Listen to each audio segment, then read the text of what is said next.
Now guys, Foxdrop, I'm going to be showcasing my favourite champion in this video, which is Lee Dinga, and this is how I play him.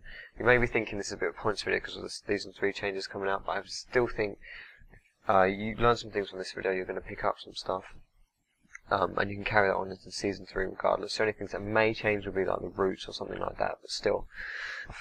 Now for Masteries I go 1911, this is going to be helping me do a lot of damage early, so it's really going to be improving my ganking power.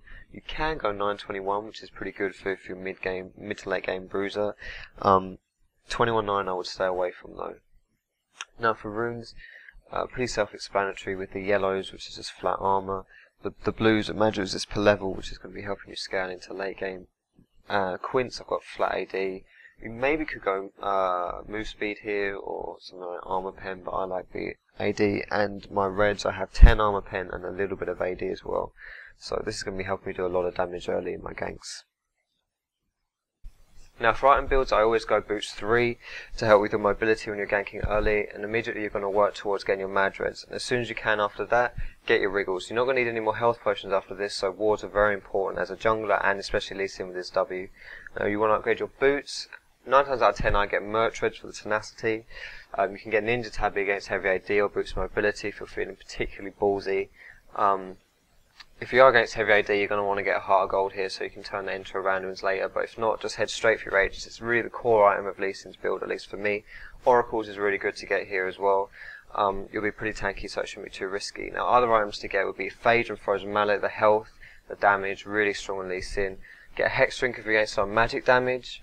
Randuin's if you're against a lot of physical damage. Guardian Angel as well is really good late game, you can't really go wrong with that. And if you do need a bit of extra damage, Last Whisper's there. The armor pen really helps towards your Q and your R. However, you've got to bear in mind, you're not going to get a lot of these items because if you're playing Lee Sin, you're going to want to close the game out about mid game if you're having a lot of impact. Now regarding which route you want to take, it really depends on a few things. What side you want and what you want to achieve. You can start at your blue buff and get a Smartless pull with that. Take your red and then go gank top at level 3 with double buff, or you can just gank top level 2 after taking your red. Now I only ever do this if I think it's a counter gank from their blue buff, i.e. someone like Jarvan or Rammus is going to level 2 gank from blue. But my absolute favourite route has to be starting at red buff, getting that Smiteless, taking blue with Smite and then invading their jungle. Now I do this against junglers who start a blue buff and who are pretty weak, so someone like a Mumu, Warwick, Nautilus, Skarner, someone like that, quite a handful of champions. This clip's a bit different because I actually don't get Smiteless, so I'm going to invade him at level 2 instead of level 3, and so I catch him off a bit earlier than I would usually, but with some smart play I end up killing this guy, and this really sets him back, so it completely screws him over and stands me in good stead for this game. If I'm on blue side, I only ever do the route which is mirrored from the last one.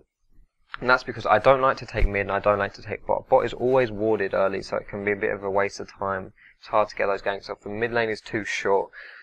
Unless there's like a champion like Ryze who has some pretty good CC and decent burst, it's a bit hard to get a kill there, especially with flash. So I just invade or go top. Now while this video is running, I'm just going to talk a bit about his Lee Sin's roles in the game. Early on you really want to be ganking, invading, controlling the jungle early because he is so strong. Mid game you want to be doing the same but with objectives in mind, so like dragon, towers, buffs, things like that. And late game you can either be a carry diver in team fight, so just jumping on the enemy carry if you're really strong, or you can be peeling for your carry. So with your shield, with your E-slow, with your ult, you can really disrupt the enemy bruisers that are trying to get to your carries. That's about it for this guide. I didn't want to do it too long, especially with Season 3 coming out in case there are some drastic changes, but I think this guide will still be able to help you. If you want to get involved with Lee Sin in Season 3, you should really know how he should be played. You can kind of read between the lines in this guide a little bit and just figure out where his strengths and weaknesses lie, and then you can apply that. I might do another guide for Season 3 or like update or stuff like that, but I don't think this should be too irrelevant. Thank you for watching, as always, and if you subscribe, that helps me out a lot. Let me know what you guys want to see more of, and feel free to leave feedback, because that really does help.